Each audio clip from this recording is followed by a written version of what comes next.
Yeah. Okay, we're starting. We're recorded now. We're learning now Sefer Tomer Devorah. Again, we are in the fifth midah. Lo hechzik la'ad apoy. This shir is le'ilu nishmas ha'isha chashuva Zahava bas David Alevi. The fifth midah of Hashem. These midahs are all described at the very end of Sefer Micha. Lo hechzik la'ad apoy. Hashem does not hold his anger forever.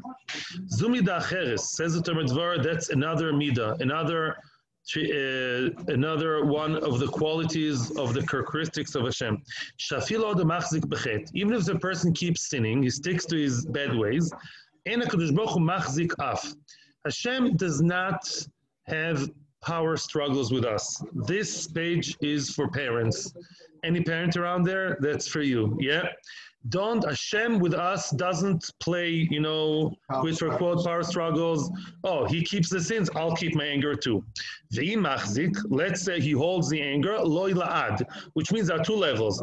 To begin with, Hashem is not, so to speak, the type of behavior he has is not one who bears a grudge. And even if he does, he won't be forever. He won't be for a long time. Elevatel kaso, he's going to cancel his anger. Afilu shelo yoshu va'odem. Huge chiddush. Even though the person doesn't do tshuva, he's not going to bear the grudge forever. He will do something else. You have to be very careful, because Tomer Devorah is a very, very sweet sefer. All about Hashem is good, and it's not so encouraging. You have to remember, as you learn Tomer Devorah throughout, you have to know, Be'ez Hashem, that Hashem, there's En HaKadosh Baruch Hu mevater. Kol HaKadosh Baruch Hu vato nisvato me'oi. You can't say Hashem just will erase my avera completely. There's no such thing as me doing averis, and Hashem, it goes out of the account. There's account for everything. So what does it mean? We see here that Hashem is not angry, even though I keep sinning all the time. That will be explained soon. First brings an example from Tanakh, as he often does. Not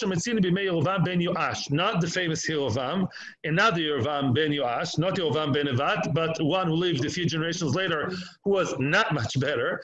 That Yerovam ben Yoash, it says there, I'm waiting to turn the page, and it says there, he was very successful in his wars, and Hashem gave them back their borders, similar like to 67. Lahavdil, maybe their borders got, stronger. The Goyim took away from the border, Kilu gnawed into their territory, but Israel managed to regain the territory.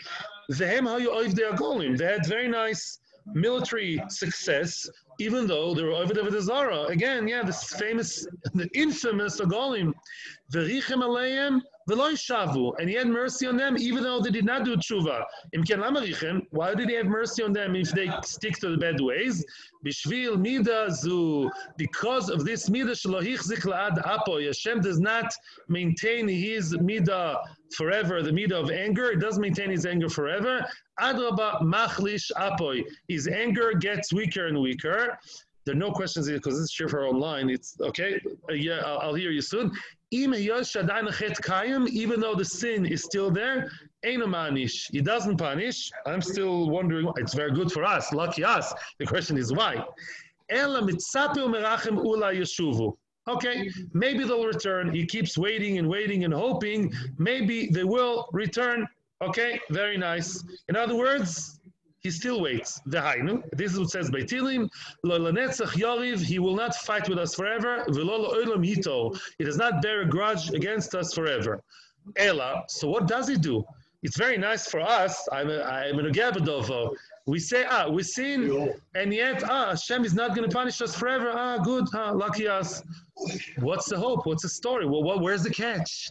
Ela Kadosh Baruch Hu misnag berakus ubekashus hakoy l'tovas Yisrael. This line is worth millions. Every word is worth millions. This line you should, frame and put on the wall, as they say. Kadosh Baruch Hu behaves with us in a soft way, in a hard way. Anything that would work for us, l'tovas Yisrael, for our benefit, which means HaKadosh Baruch Hu, as opposed to some parents and some people, is not out there, to basically be vindictive and in a part of, you did that? You're not listening to me? I'm the father, I'm the mother. I'll show you, I'll insist, even more punishment, so I'll lock you in, I'll listen to that, I'll do that. HaKadosh Baruch Hu is not like that. Even when HaKadosh Baruch Hu punishes, it's only in order for us to improve. So he tries different tactics. Says the beautiful Pesh Valachte Devorah of Goldberg from Ohio, from tells Cleveland. He says a Kadosh Baruch Hu tries in a bad way. Oynesh is really the regular midah. The person didn't learn his lesson through Oynesh, then he changes gears berakus, either rakus or kashus. Sometimes, he brings down here in the Aura, B'Shem Nichtav Mileo and others, there's an Haga of Hashem, he sees that he punishes the person doesn't have, he doesn't connect, he lost a lot of money, health, issues, shlambai, stories, he doesn't have, it's to do with him. And then Hashem says, no, I'm not going to punish him more. Instead of that, I'll completely change gears, change tactics, and I'll be so super duper amazingly good to him, and then he'll do tshuva. Because then the person will say, wow, Hashem is so amazingly good to me. I just won a lottery, amazing shlom bayis, good kids in cheder, everything good, everything nice. Oh, wow, oh, this is above teva, such abundance, such goodness, such tova. Whoa, must be Hashem is with me. How can I sin? It feels bad to sin.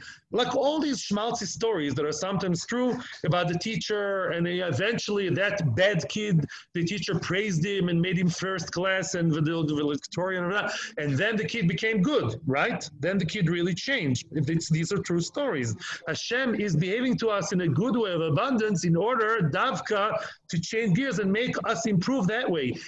Good or bad are just ways for us to grow. That's all. Now, says the Nichtav Melio, and I'm not getting into politics over here, with all the, go to the Malachte Baruchov, I'm not going to the whole controversy of Medinas Israel. I have my own opinion about it. I'm keeping it at home now. And he says, Medina, forget about the Medina being good or bad, and Chiloni, Dati, and all that. Says Rav Dessler. Rav Dessler said that after the Holocaust, which was the most Midas Adin ever, and after thousands of years of Golus, all of Bnei Israel can, and many of them did, come to Eretz Israel and all live together and can be Mekayim Torah and Mitzvahs, Shemitah, Maasros, and live here as a nation. Forget about everything else, yeah?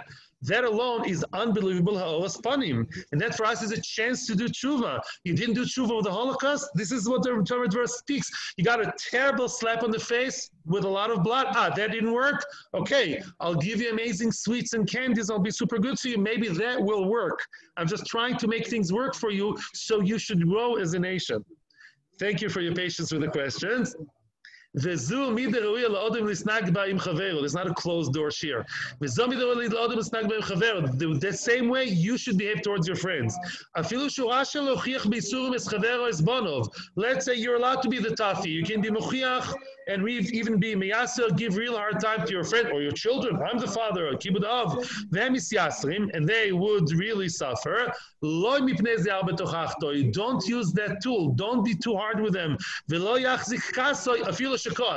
Even if you are angry with them, maybe you're allowed to show anger to a kid, don't bear the grudge. Don't get the kid stuck into that bad rut that he got himself into. Just cancel the anger, come home, after half an hour, you breathe, get some fresh air, come back with a whole fresh approach and a fresh donut. Don't hold don't hold the anger forever. Even if it's something you're allowed to begin with. Who said you're allowed to be angry? Let's say you're allowed to be angry, which is a new question.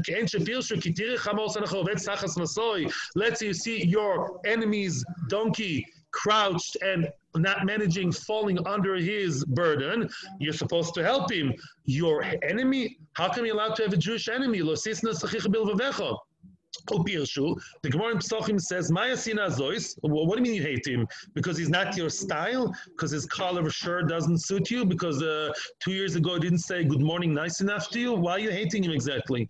Let's say you saw the person a real bad avera. You drove by in Tel Aviv, you drove to the Shir of Rucham Kanievsky, and you saw this guy, unmistakably, it's him going to some very seedy place in Tel Aviv. Wow. You saw him over Avera, it's for sure him. They can't go to Beis Din to be made, because I'm alone, I'm a Neid Yochid. I hate him, that's a for sure Dvar Avera. You're allowed to hate him for that.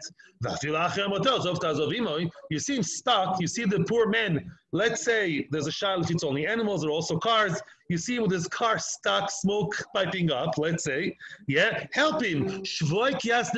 Azov, leave alone what's in your heart. Get out of the battlefield and help him.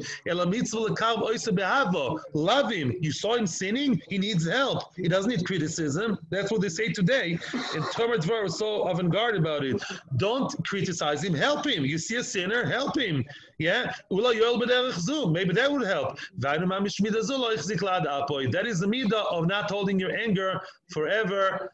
Thank you very much. There's more to say about it, but I'll hear a question first. And the shir is over now, and we'll go into more details next year. Thank you very much.